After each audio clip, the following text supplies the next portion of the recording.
Hey, we're almost through with 2020. It's been a rough year. Been looking in Exodus mainly at the 10 plagues that were given to Pharaoh in Egypt so that they would deliver the children of Israel. We think we've had a rough year this year. I think Pharaoh had a worse year. And they're about to come to an end. We've looked at the first 8. The 9th plague is darkness. Thick darkness came on the land. That should have got their attention. His magician's already saying let him go. The people are saying let him go. We're tired of this. It's really getting bad. Locust was the 8th plague. You know, when you get to Revelation 16, there's a creature that looks like a locust that's got a stinger like a scorpion. It's very bad news. It'll get worse in the days of Revelation and the days of the bowls of wrath. And one of the bowls of wrath, I believe the 5th one, is also darkness. So thick darkness. It's very bad. So the 9th plague is found in chapter 10. And part of the problem with Pharaoh is he kept trying to cut a deal. Well, let some of you go, but leave your animals. No, maybe I'll let the kids go and all that. That's going on in chapter 10. And you know, the problem with that, as someone said, is if you're not completely obedient, you're being disobedient. So Pharaoh hadn't quite got the message. Well, it ends in chapter 10 with Pharaoh getting mad, saying, you'll never see my face again. And Moses said, you're right. I shall never see your face again. Now, the end of chapter 10 and 11 is probably in the same time frame. And it's then that God whispers to Moses that it's now time for the 10th plague. Death would come to Egypt. Every firstborn creature of Egypt would die.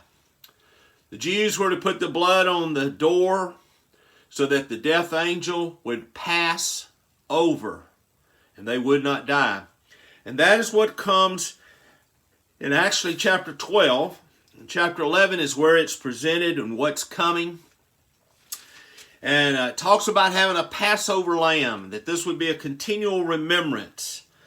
But in chapter 12, in verse 29 and 30, it occurs. Now it came about at midnight that the Lord struck all the firstborn in the land of Egypt, from the firstborn of Pharaoh who sat on his throne to the firstborn of the captive who was in the dungeon, and all the firstborn of cattle.